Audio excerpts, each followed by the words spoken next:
With so many families stuck indoors as we deal with COVID during this long winter, we're all thinking about ways to safely get outside and have some fun. Dina El Nabli, editorial director of New Jersey Family Magazine, is with us now to share some of her ideas for some outdoor fun. So tell us, Dina, where can we go this winter? Thank you so much for having us back, Justine. It's great to be here. Yes, we have to get out for our sanity, and there's so much to do. I wanted to start with ice skating. It's really the classic quintessential winter activity for all families. And while some ice skating rinks are closed, many are open with new COVID restrictions. They're going out of their way to make sure capacity restrictions, mask wearing, sanitizing, and one that I really wanted to call attention to is called Gleis Ice Skating Rink at Crystal Springs, only because Crystal Springs is one of the most beautiful resorts in the tri-state. And they're actually opening it up to visitors who are not staying at the hotel. So Sundays to Thursdays. So it's a great Sunday afternoon, go ice skating in this exquisite background. And and you can get your seasonal beverages. It's really spectacular.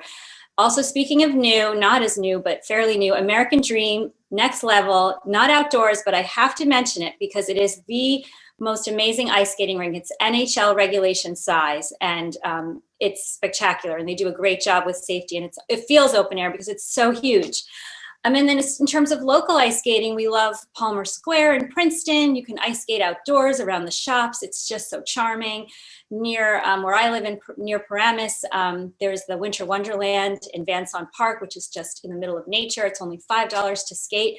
And Newport Skates in Jersey City with a view of the city. So there are a lot of great options for ice skating. So you're also recommending a special spot in New Jersey that's never been open in the winter before. Tell us where this is.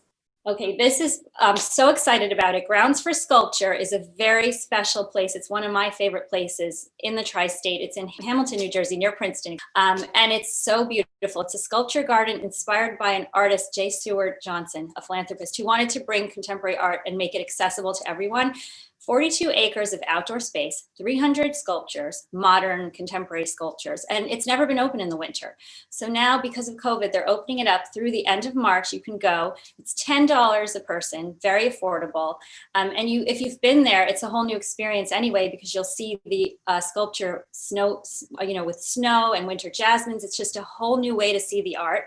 Kids love it. Everyone of every age loves it. And if you've never been there, this is the time to check it out. Now, for getting out into nature with the kids, you're suggesting maple sugaring. Tell us more about that and where can we try it? Maple sugaring is just a perfect activity. I know you have a young daughter. Like, this is just great for all ages because it just shows you where maple syrup comes from. You go into the woods, otherwise, when would you go into the woods in the middle of winter? You get to go into the woods, get a lesson on how to tap a tree and learn where maple syrup comes from and get to taste it and try these different varieties. And there are a lot of local, beautiful spots in New Jersey that offer this. We love the Tenafly Nature Center. We love the Environmental Education Commission in Basking Ridge or Duke Farms in Hillsborough. A lot of places that offer it. We have a full list on our website that basically the events teach your kids how to do it. And my big advice here is to make sure your kids have warm boots on, because even if it didn't snow, you're in the woods and it's slushy and they've got to be bundled up for that because they're going to be outside.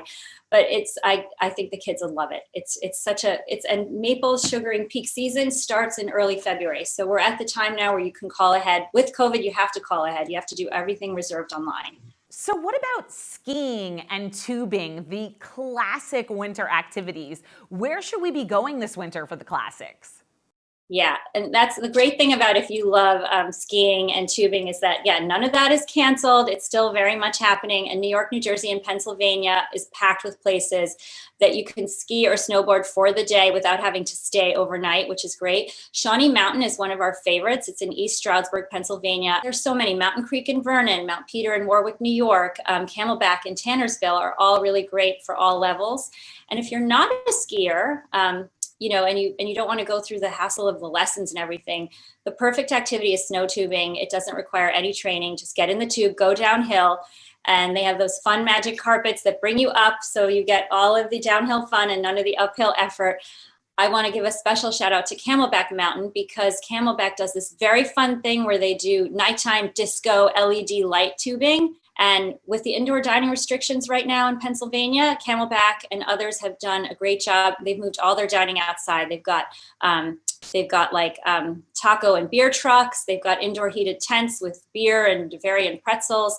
So it's a whole vibe outside. The outdoor dining is really well set up for the winter. Thank you so much, Dina. This was a pleasure. Such great ideas that I can't wait to try out with Dan and Parker.